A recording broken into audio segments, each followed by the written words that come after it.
What is going on, everybody? Welcome back to the channel. If you're new to the channel, that was full of energy this time. But all right, so in this, y'all see the title and all that good stuff, so y'all know what the video is about. All right, cool. So what I'm doing is I'm actually in the process of editing this video.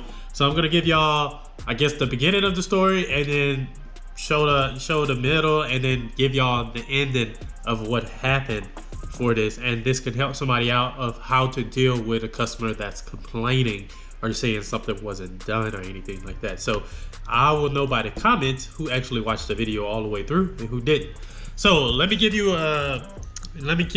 y'all up on with this customer. So what I've always noticed, like, if you have a difficult, if a customer is very difficult in the beginning, then they're gonna be difficult in the end. So normally what I do is, if a customer is difficult in the beginning, I don't service them. I deny them service. Hey, I can't service you. We won't be able to do anything. Here's other detailers though. I won't leave you hanging. Here's some other detailers. Give them a call. They'll be able to help you, but I can't help you. That's usually what I do.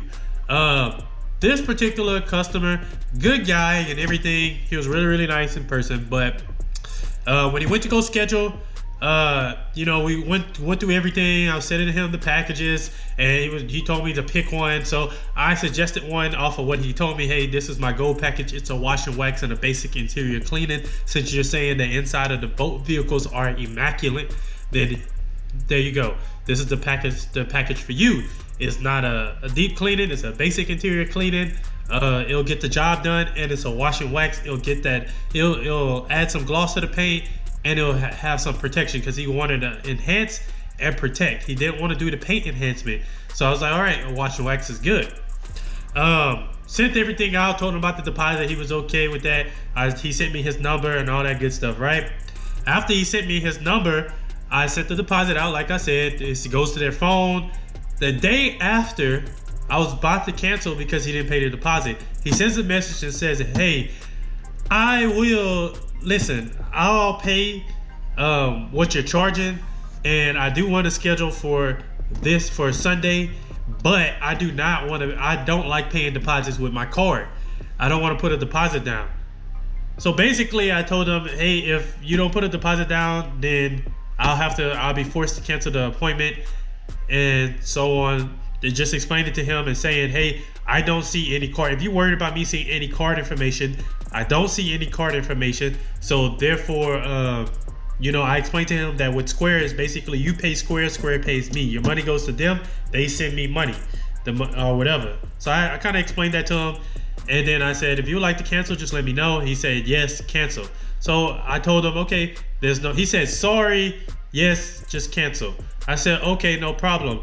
I said, unfortunately, you know, I can't move forward, you know, because the deposit's not paid. But look, I came back and said, but look, here's two detailers.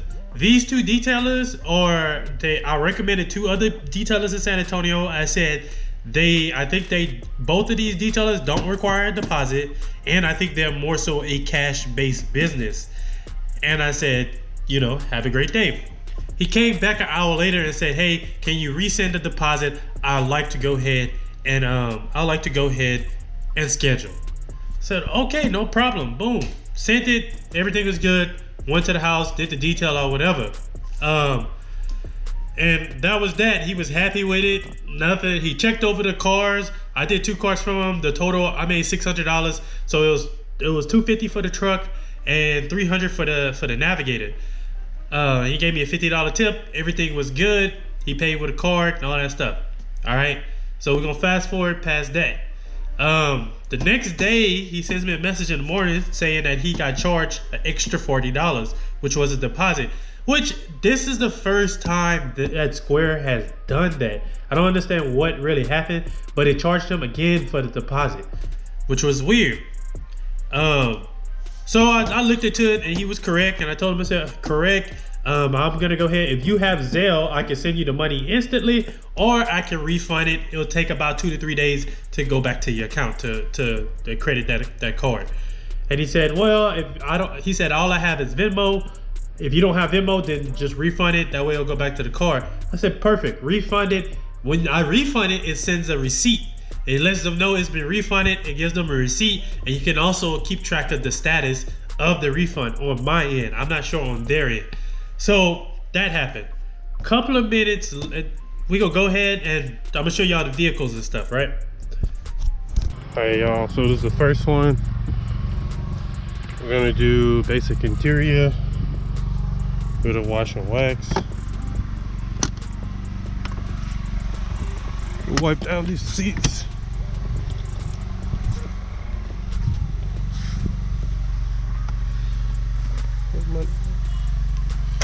Come in here, blow everything out.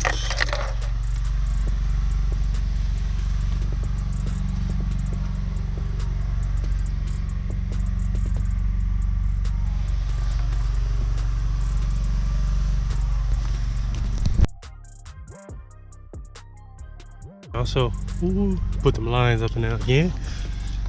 We finished with this one. Just checking it out. As y'all can see, looks good. We did a basic interior cleaning on this one, and then a wash and wax. And then we're about to take care of the second vehicle, which is a 2020 GMC Denali, the truck, well, 2500.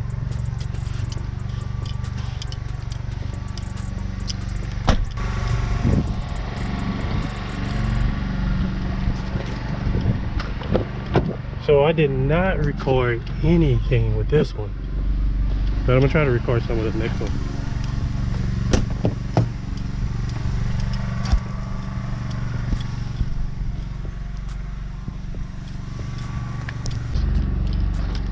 All right, we got a 2022 GMC Denali 2500.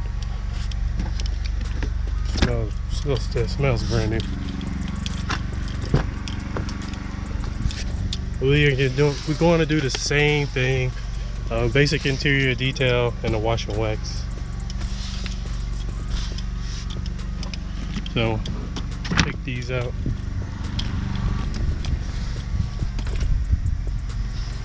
All right, not bad at all. Let's go ahead and get started.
All right, so like I said, the vehicles came out good, nothing wrong with it, and then we fast forward to the day after the day of the extra charge. So basically, he texts me a couple of hours later, and he says, "Hey Mo, I hate to do this, but there's some type of film across my windshield, and there are some terrible smudges. You know, I really hate to complain." Now, mind you, he actually did a review and said both cars were 10 out of 10. He checked over the cars and everything. So I'm a little confused. I'm like, smudges. So I'm thinking maybe smudges on the doors. And really, I'm gonna show y'all. I went over there and I took care of it. All right. I had a little bit of film on the front windshield and a little bit of overspray from the interior dressing. So went ahead and took care of that. Now I gotta do the other one.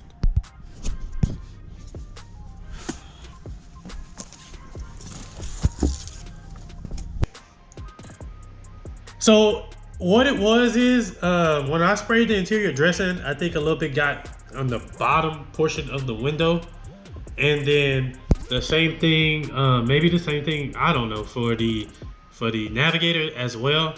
That's just something that I missed, that I shouldn't have missed, but I'm human and sometimes that does happen. The way that I took care of it is I took care of it as soon as I could. As soon as he said, "Hey, there's this problem with the truck," I said, "Okay." I said, "There's no worries. I will be there tomorrow morning to take care of it if you're available tomorrow morning." He said, "Yeah, that's fine." And I got there that morning. I went up there that morning and took care of it, as y'all saw in that video. It was kind of like a fog or something on the windshield, which that was a little weird. So maybe I need to switch the detergent I use to clean the towels or something. So I know this time what I did was I deep cleaned those window towels just to make sure that I'm getting all the stuff out of the towels that it collects over time.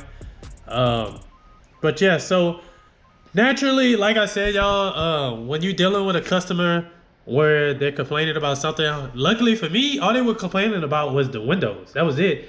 All it was the windows, and it wasn't as bad as the customer made it seem. But 9 times out of 10, if you have issues with the customer in the beginning, you're gonna have issues with them throughout the whole detail. So I tried to make sure that I went out of my way to make sure that I got everything, and my behind missed the windows. I did the windows, but something happened afterwards. Instead of complaining, I just went and fixed it. That's the best thing that you could do if you have somebody complaining before they go on write a bad review or whatever, because this is my name on the line. So I got to make sure that it's taken care of and the customer is happy. So even though I've asked like 3 times before I left, "Is everything good? Did you check it over?" or whatever, you know, afterwards, that still happened. But what I will say is it's a learning experience when something like that happened, because for next time, what I may do, what I'm gonna start working on is a checkoff list. So I'm gonna have a checkoff list for myself, and I'm gonna have a checkoff list for the customer. So when they come outside, I'm gonna let them do a walk around. Then I'm gonna tell them, "Hey, I want to go ahead and do a walk around with you, and just make sure that we check all this off, and make them check the seats, under the seats, side of the seats, dash, windows, door panels, door pockets, wherever they got to check. Make sure they check it and check off and sign off on it, saying, 'Hey, everything was good. I was happy with the car.'" So, and then obviously I need to start doing a damage thing as well. But it happens. So I want to say I've serviced over 600 cars now. Since I've been doing this. It's well over 600 cars now. I've only had 3 people complain. To me, 3 out of 600, that's pretty good.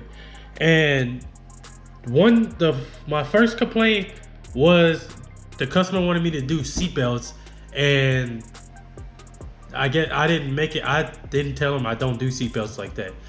And they thought that everything was gonna come out the seatbelts, and I didn't set the expectations. That was the first time. But I went back, did the seatbelts. They said something about the seats. I redid the seats, call that a day. The second time was I shampooed the trunk, and that was my mistake. I shampooed the trunk, and then think to tell them to leave that carpet piece out for a little while to dry, and I put it back in there and it started smelling. Now luckily I did another car for that customer and I took care of all that. Once I went back like 2 days later, I took care of all that for them.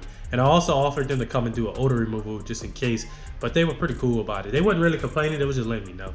This guy was kind of complaining, but he's a really great dude, but I kind of expected it because, I mean, of what he was paying and then the trouble we had in the beginning with getting him scheduled and stuff. So that's just how I deal with complaining customers. I don't get that many, but when I do, you want to be on it. You really do want to be on it and take care. You want to take care of them and make sure that they're happy, or you do everything that you could do and show proof that you did everything you could do. That way, if they do try to bash your business, you have the proof to say, hey, I tried this, this, and this. Here's a video of me going there and all that. You know, that's what you sometimes have to do to just save your behind. But at the end result, that customer, like I said, they paid $250 for the truck, $300 for the navigator, and then they gave me a $50 tip. I went back today and they were happy. So everything was good. Happy holidays. And you never know, those will be the customers that do come back about a month or two later. They do call, hey, can you come wash my car or whatever. And after you wash their car a couple of times, they become a little lenient towards checking every single thing or wanting everything to be perfect, if that's the best exclamation for it. So thank y'all for watching. I hope this helps somebody. I hope you had a great day. Peace.